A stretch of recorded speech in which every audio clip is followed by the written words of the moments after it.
Okay, I'm out in the shed working on Paul's 3120. Transfers were opening up at 120, 120, 121 roughly, but about that 120 and a half sort of thing, where they start to open when they fully open. So I got that right. I now got the intake set on 72 degrees intake, and I got the exhaust was 100 degrees. I've now got that set at 98. So I'll show you what I'm doing on the tail. I'm keeping this far away from my grinding because I don't want dust inside the motor. So you're constantly doing stuff. The worst part about pouring, if anyone tells you, is cleaning. I'm always using paper towel and wiping out stuff, measuring. Just it's always clean. So I'll show you what I do, guys, because this is like something. I'll explain why I do what I do, and then I'll say why I think it's a waste of time, really. Total waste of time. It's nice to be able to clean the ports up, but just try and angle it the right way. It's nice to clean the ports up, but after one tank of fuel, your port wouldn't be cleaned at all. It'd be just the way it was, all black and shit. So what I'm actually doing right now is cleaning the exhaust up. Thanking America for Coca-Cola, but trying to get rid of any grinding marks and dimples and stuff in the port itself. So in that there. So I was talking about the other day, so I'll just show you. Now, always got some dishwashing detergent. So dish select or just something to lubricate. Something that's water soluble. Lube up the collar pin with a bit. I've got stuff on 180 grit. So 180 grit paper, and you push it in, but you don't push hard. Just gently glide it in to where it's got to go. Spin it up. I'm not pushing on the wall hard or anything. I'm letting the paper do the fluffing, so it does the work for me.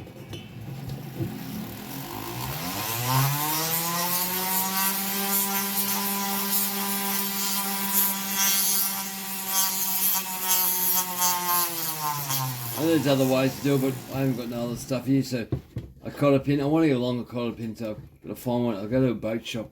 They usually have stainless steel ones there.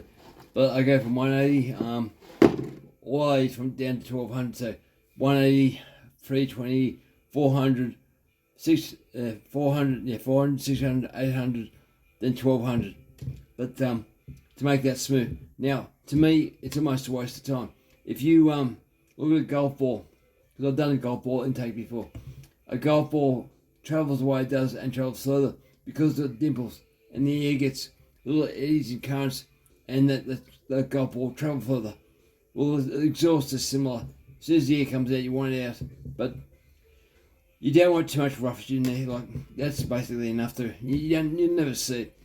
Basically enough to do it right. But I clean them up anyway. To make it look nice, but it doesn't make the exhaust come out no quicker. It doesn't make carbon stick any less. I poured parts saws that have been poured before, and they're all carboned up, so it's really, it looks nice when it's finished. But anyway, I thought I'd show you the transfer chamber. Try and get that rough out. I'm not going berserk because it's going to be a work saw. Lower transfer. So I'm opening it up a little bit, and I've trenched the sides, that side and that side. So I've got me a longer grinder. I put that down to the side and make a slight trench all the way down. Now these saws have a real 90 degrees step. So that's what it looks like normally. 90 degrees there, it's just rough as all hell, like comes down, goes flicking around there. So there's not much metal either, so you can't go berserk. So I'm just going to smooth it over. I haven't finished this, guys. Smooth this over so you can get in there. I've got a bit of wire. I might widen that left hand side there up just a bit more, because being this is a non-new cylinder, you actually see where the rings and all that have been sitting. Because of that, you actually can predict where things can be. So if I want to, I could chew out a bit more of this transfer just here. I've done the poles 395, but I don't want this to be a high rev. I want this to be a low torquer because that's what this is for, milling and stuff like that. So, but you could do that because you can see the witness marks of the rings. Hopefully that's picking up. See the witness marks where the rings are. So you can go close to that, but just be careful when you put the saw back together. The rings don't get hung up. Once they're past that, they'll never come that low again. So it doesn't matter. So, but anyway, I'll get my next piece of paper and I'll show you how I put it on. Okay, I got my bit of paper. So this split pin or quarter pin, it's not that long. I'd say what 50 mils, 55 mils, something like that. I'm measuring tape here. Digital calipers. So they call them electronic calipers. What are you in mils? Yeah. Zero that.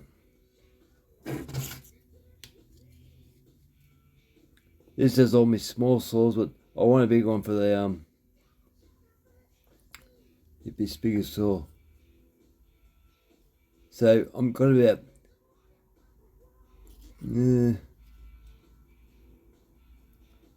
35 mils of usable space. About 35 mils. I've got a few mils to go in the chuck. So about 35 mils, guys. But that's enough. I'll show you why. So I'll put this paper in the pin. You'll work out when you start doing it. This stainless steel stuff's a lot harder. So like that. Angle your paper out the front just a bit. That way you can actually stick further in the hole. That hopes it helps someone. So it looks like that. So it's angled to the left here. Put it in the chuck. It's funny talking to yourself on a camera. So, would you talk to yourself if you're fishing? No. People will think you're weird.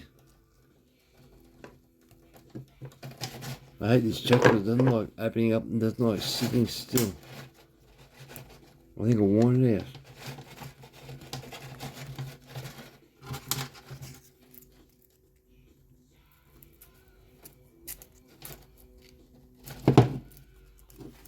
Hard to do it, guys. It's the camera in the road. I'll make it work.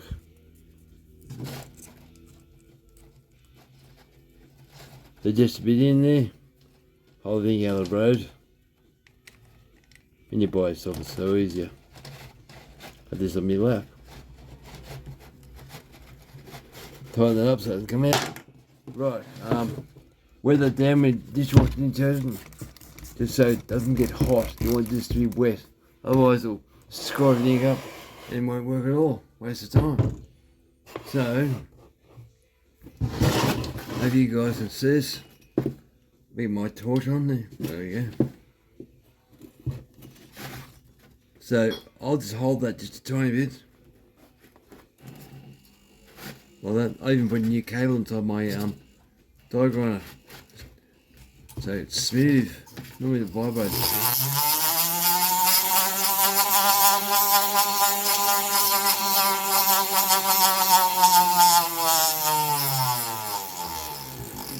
They don't get wet and all dried out. It's like you're sandpapering a car. Do it by steps. Then you go next paper, next paper. But it's starting to get smooth.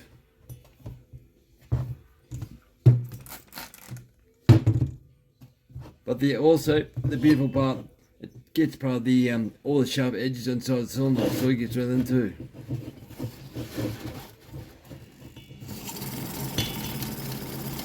See how much paper flops around there.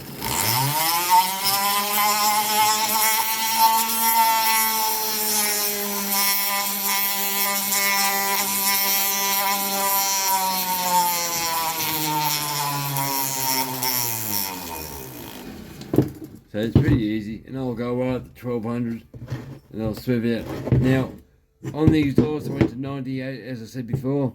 I've gone slightly wider made a nice arch in the actual exhaust port.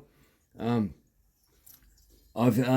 put, I suppose, panda berries on the side, which I've been doing in all my saws, but I've actually gone a bit wider. This one here actually had a natural track on this side, just the way these blocks go on. So I've actually accentuated that a bit more, so it's got more going up that way. People lung them, but this is more of a trench going there and there. So I dropped the floor bit, so now it's 72 degrees. I'm going to match up the other transfer, the same as this, clean the guts of that transfer out. There you guys can see that.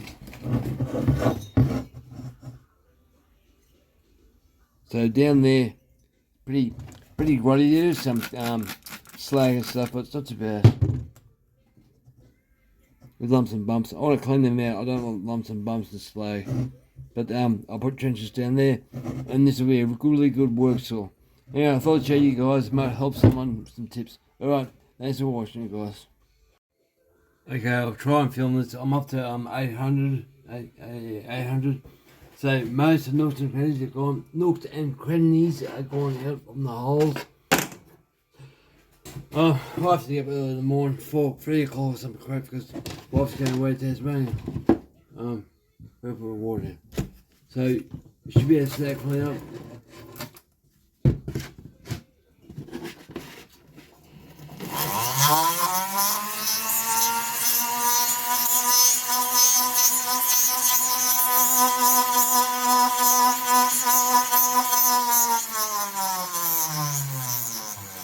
So all that grey stuff, just aluminium. It's coming off in droves. So if you take your time, it's quite relaxing, guys. Like, I wouldn't rush this part. I kind of like it. So it's coming off nice.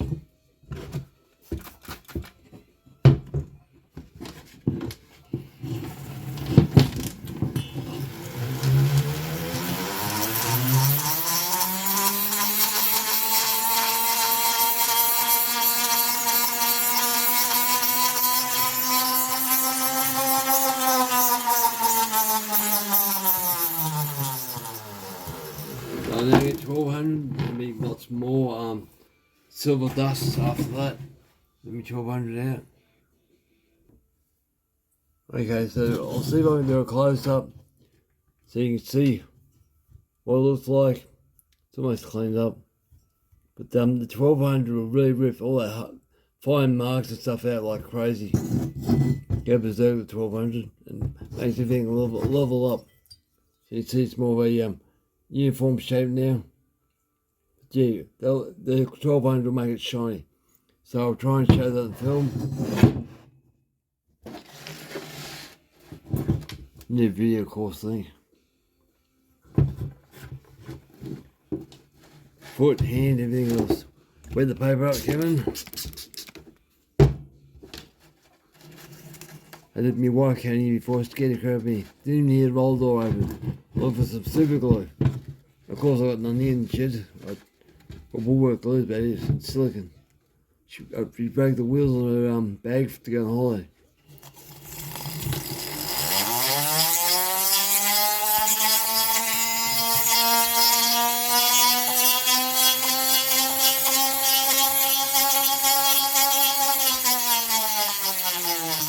As soon as you start seeing the silver dust starting to dry, stop and wet it up again. And continue, keep doing that. Otherwise, you're going to get heat. You're not going to get a nice finish.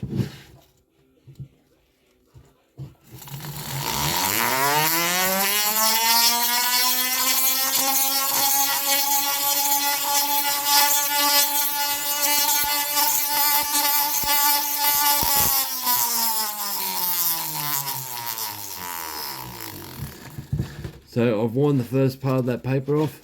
So I wear that, tear that piece off. So I'm back now to fresh paper.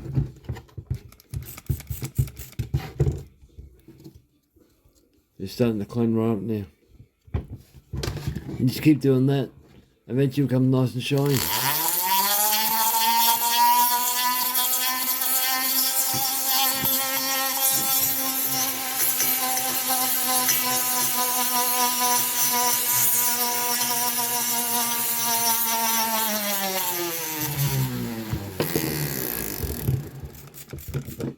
My lap is wet from all this dishwashing detergent. I'll move a bit more, I think. Here you get your A4 sheet. This is the small side of the A4, ripped up in strips and half it. That's all I'm using, so it's not much at a time.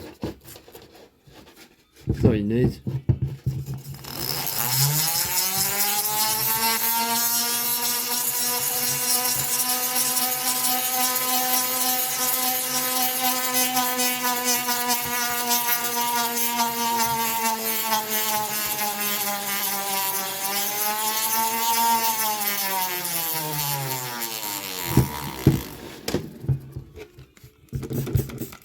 Stunning it there.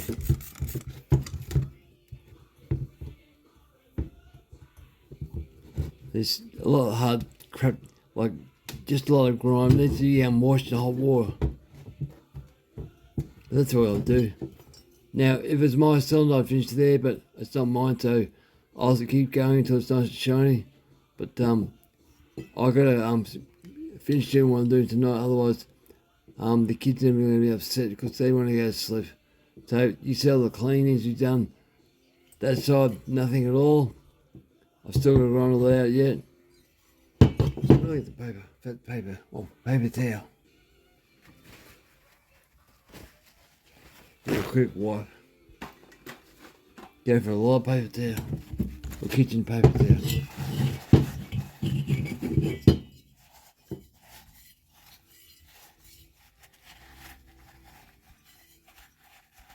I should say next time I do a video of someone's saw doing well, a porting a saw, give me a few paper towels.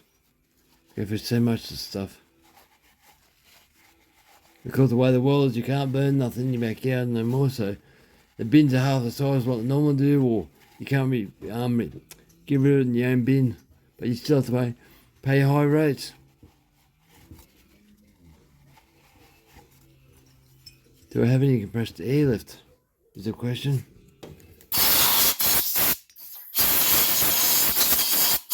A little, not much.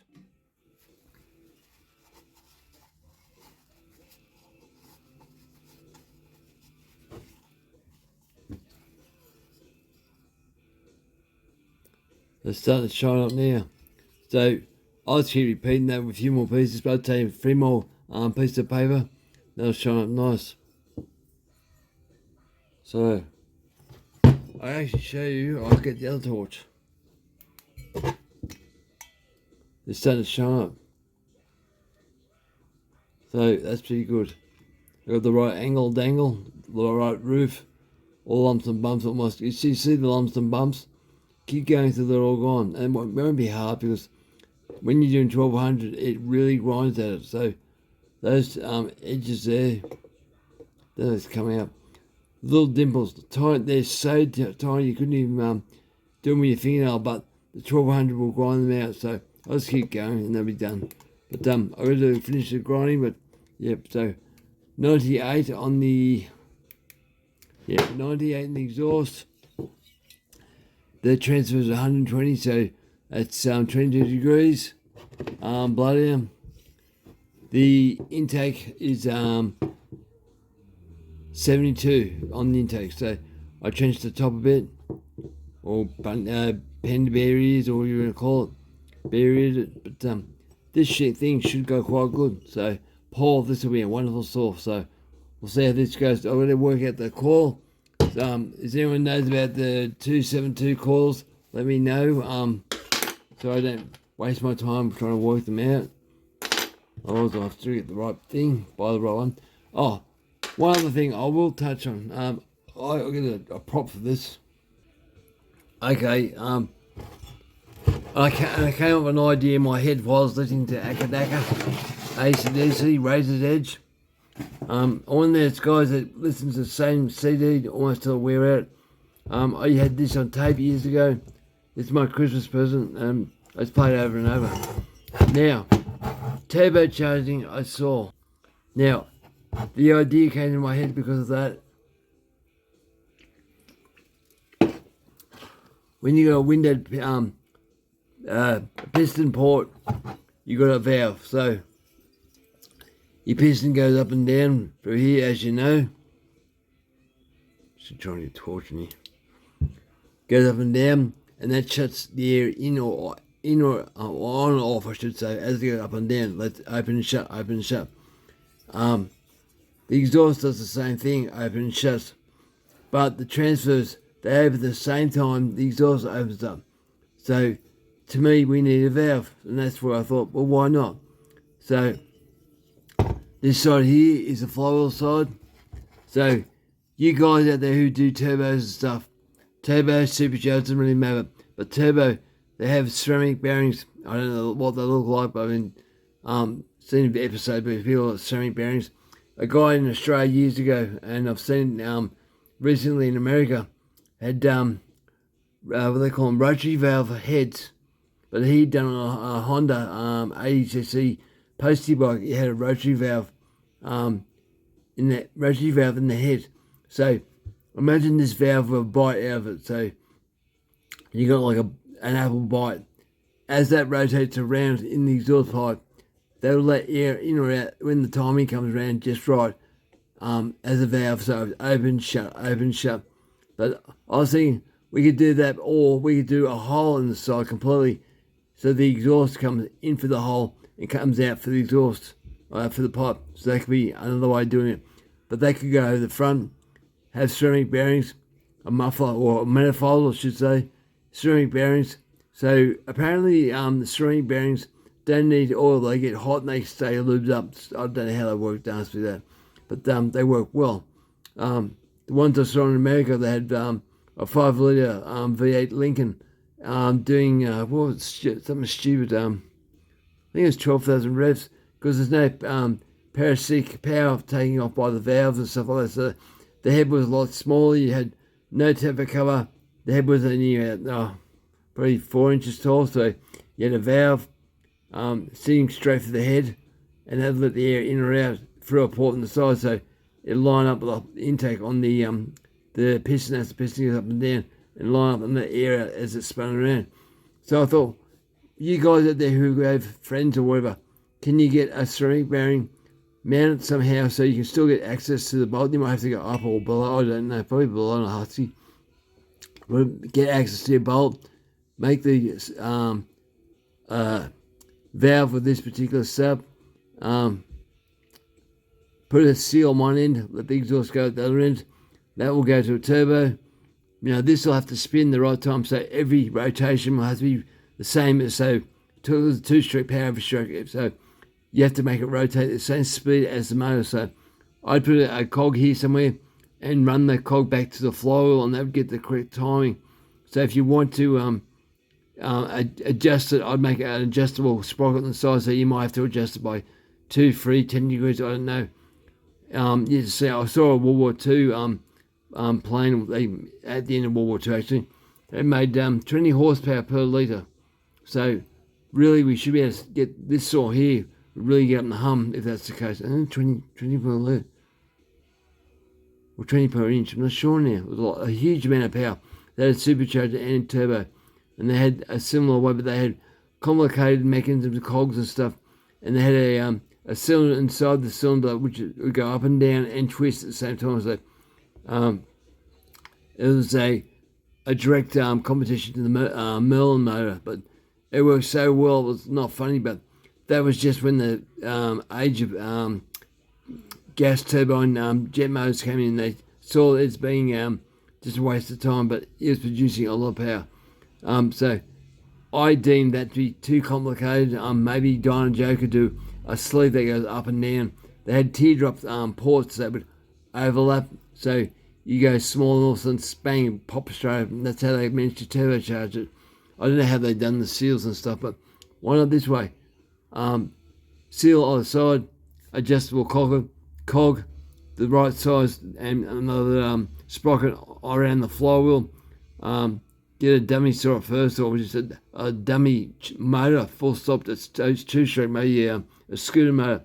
Get the timing right, hook it up, and then you should be able to turbocharge these things. I prefer to do a cylinder where you take the head off it. If, say, you could put 7 to 8 pound of boost into this thing, you need something to do this, because as soon as those transfer chambers open up, if this is not shut, it blows all the fuel straight at the exhaust and it's gone. You want it to stay in there as long as possible. So yeah, as soon as that exhaust is almost full, so with this particular one, as soon as you get to 120 degrees, when the transfer is open, I want this thing, or say 121, I want this to slam shut just at 121, I'd say roughly there, and adjust it from that. As soon as that shuts, it dumps all the fuel in the cylinder. The piston starts to come back up again, so it's still sealed, so nothing's getting out, nothing's going nowhere. And all that pressure under the cylinder releases to the top, pistons come back up again, and the extra piston, I'd say you might even need a heavier flywheel to keep the momentum going. But at that speed, at 7 psi, the motor would have to be spinning quite fast. But the piston would go up with the extra pressure, bang.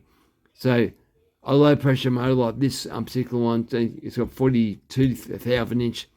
It's got a very big area for the combustion up in there, so it's a big dish. It should handle it no worries.